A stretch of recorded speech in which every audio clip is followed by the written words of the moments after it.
Hey guys, just got a video for you just to explain to you exactly what happens when you go like that. Recirculate, fresh. That's fresh with the arrow going through the car, in the front, out the back. That's recirculate. That's recirculating your bad breath, foot odor and body odor. Let's explain it. So, if you wanted to know a bit more detail about the fresh recirculate button, right here could be a circumstance coming up soon. We're in suburbia, in a 60 zone, we're heading up a hill, and there's plenty of old average vehicles around. And look, while I'm trying to explain the system, let's hope that the situation, or we've got a truck here on the left, it's pumping diesel out. The tailpipe is on the right side of the truck just there. Look, the good news is these days a lot of engines, vehicles, emission systems, everything's a lot better quality and runs a lot cleaner, which is really good. But the whole purpose of the recirculate button, the reason it's there, it's not for when you go on dusty conditions, right? Because that's going to cause other problems. I'll explain that in a minute. It's really there for when you get a vehicle fumes and emissions and things. What comes out the tailpipe of the vehicles in front of you, it isn't good for your health. So if you're driving in fairly solid traffic like this, you know, if that's the way to explain it, including a lot of vehicles that they're starting up on cold engines, there's petrols, there's diesels, it's not good for you. So the worst vehicle for you health-wise to be following would be a diesel vehicle, particularly an older one without any DPF and without a really not clean running diesel, one of those smoky ones, you know, needs injectors and whatever. You know, injectors have always been wear and tear items. This is not about that.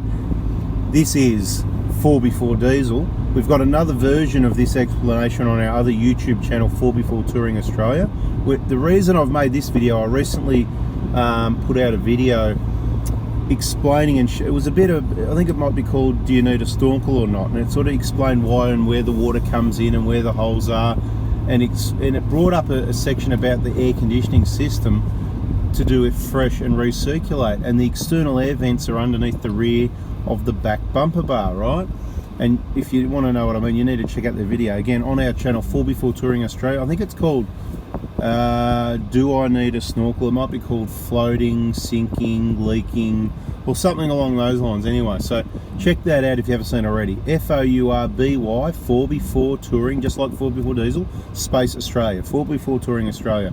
You might want to subscribe on that one as well, because we're going to have all this sort of vehicle information on that channel now, and try and keep 4x4 Diesel more towards the automotive information. And this one was another one that was right on the border, so I thought I'll do a couple of separate videos. And for those that watch both of them, please in the comments let me know which one was better, and did you get different information out of each one. Alright, now we're just getting started.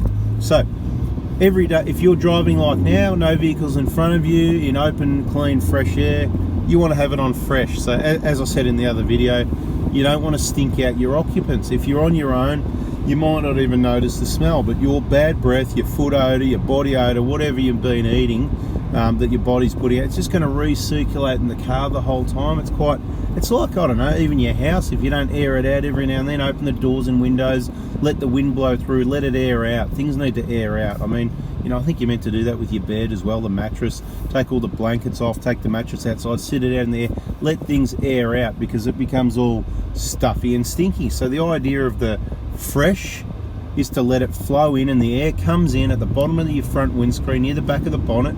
That's where the air comes into the heater box, it's called. It's not just heating, but heating and cooling, whatever. You've got your air conditioning evaporator in there, you've got your heater core. So two items that cause heating and cooling and dehumidification. What's going on here? This guy might have lost his accelerator, doing about 30 k's and not really moving, and it seems every other lane. Anyway, we're getting there. We're on economy run, that's all. See, every time we're doing a video driving, we always easily get distracted. And if you saw the other video, you'll notice what actually happened is we had a red vehicle that went past us because they were speeding, and then they moved it across in front of us, well ahead of us, but we're going up a hill, and obviously they, or vehicles in front of them, were going quite slow, and I noticed that we were gaining quite quickly, and in anticipation, well in advance, but in anticipation, I moved into the right lane to go past them. But of course, as soon as we did that and the road flattened out, they sped up again. But before I had a chance to consider moving back over. We had speeds to come flying up from behind and then want to sneak in and sort of cut in front of us. So that was what that was all about. No big deal, but easily distracted just like now, man. See all this traffic here in front of us? It's awesome to have that many cars in front and not have smoke or stinky smells, and that's a credit to the vehicle emission systems these days and the quality of the engines and keeping them in tune. And it is really important to keep it in tune. That is air filters, spark plugs, ignition leads if you've got them, coils, and keeping all your sensors clean, because that's what keeps the vehicle in tune. As there's less components to replace, like adjusting ignition points and changing ignition leads and stuff like that. And in diesels, you've got a few sensors to keep clean, but the main thing is, and we're just going to let this one in as well, the main thing is changing injectors once they're due. They're wear and tear items. That's everything that controls after your basics are taken care of. But we've got other videos on blow and smoke. You can search "Why does my vehicle blow smoke" if you want to know about that. When you put it on recirculate, what happens is there's a flap that comes up and shuts the entry into the heater box at that bottom of the windscreen, so no more fresh air goes in. Therefore, there's no flow of that fresh air going out the back, because the air needs somewhere to go. If it's coming into the cabin, it can't come in without somewhere to go. It's like an evaporative cooler on your house. If you've got one of those crappy systems, I'm sorry you got duped. You should have got refrigerated air conditioning, like a split system, in my understanding and belief, whatever, but each to their own. Different things for different climates, of course, definitely. But the point is, it brings the air in through the roof in massive volumes, right? And it needs to go out somewhere. The fan's going to be working hard, using power and not flowing the air if you don't have doors and windows open. So usually, going to the house situation, downwind, you've got your doors or windows open, not upwind, because if you've got a hot northerly blowing, you don't want it blowing straight in your front door. So you go to the south side of the house if you've got a northerly blowing, to let the air flow through, okay? So very similar in the car, except it is a proper evaporator, refrigerated air conditioning that dehumidifies the air, takes the moisture out. That's why air conditioning helps to defog the vehicle. If you've got the car inside's fogging up in winter in any particular sort of conditions, not only do you apply heat, and if the engine's cold there isn't any heat because your heater core hasn't warmed up yet, you switch the air conditioning on, as crazy as it sounds, because it dries the air. It takes the moisture out of the air, guys. So crank the heat up even in winter, but have the aircon on with the heat as well. It might be a bit cold at the start, but it's going to help defrost things. And of course you need airflow. The best way to defog your car is certainly not recirculate. Recirculate, again, it's just going to keep the moisture in, fog things up. The best way to be unfogged and prevent the problem is to have that fresh air flowing in the front, out the back, in the front, out the back. That's fresh.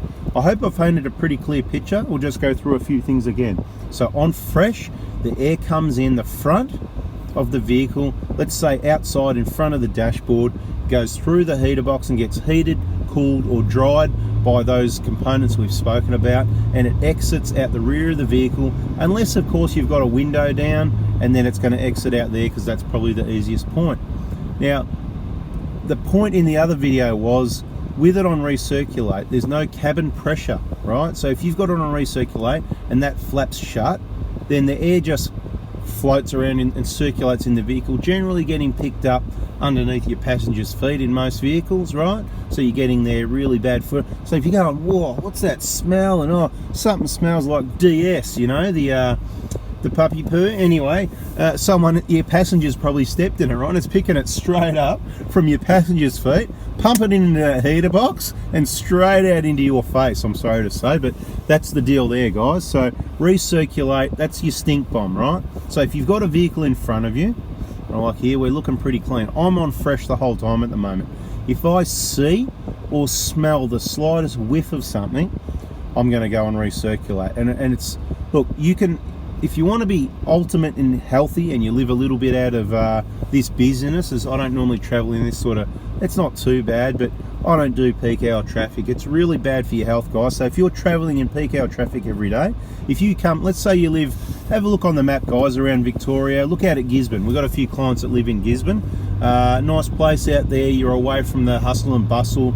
You're coming down the highway, get your fresh air for your first 10 minutes. Once you get closer to other cars in town, put it on recirculate for the day, get to work, get back in your car, get out of there. Once you get out of town, try and remember, put it back on fresh. That's a good way to do it. Now, the other thing that's going to happen with it on recirculate is, if it's a warm day, you're going to get hot, because instead of that fresh air flowing, you need air, people. You need air as well, okay? You're a driver, you need air to keep you cool. If you've got like a 23-degree day, you're not necessarily going to be really hot, but that air is going to be much warmer in the cabin warming. It's like the car being parked in the sun, right? So it warms up slowly because of the heat of the car's in the sun type thing. Where if you've got it on fresh, you've got a constant flow of air coming through. So with, as much as it's good to run your aircon for at least 5 minutes once a week, you should do that. See all this bonus information towards the end. You can save yourself wear and tear on your aircon compressor, and save yourself a bit of fuel by not running your aircon all the time, right? And have it on fresh. You're going to get more fresh airflow to you, and aim it on your face and whatever, and go, oh, beautiful.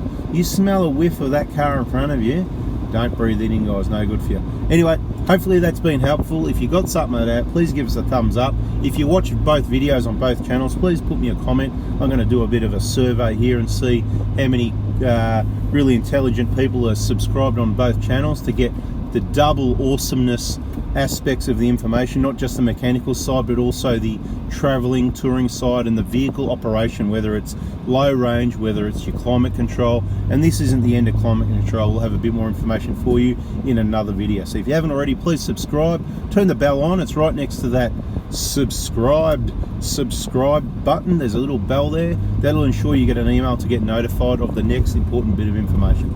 Thanks for watching, guys. Bada boom, bada bing. See ya. Bada bing, bada boom, bada bing, bada boom, bada bing, bada boom, bada boom, bada bing, bada bing, bada boom, bada bing, bada boom, bada bing, bada boom.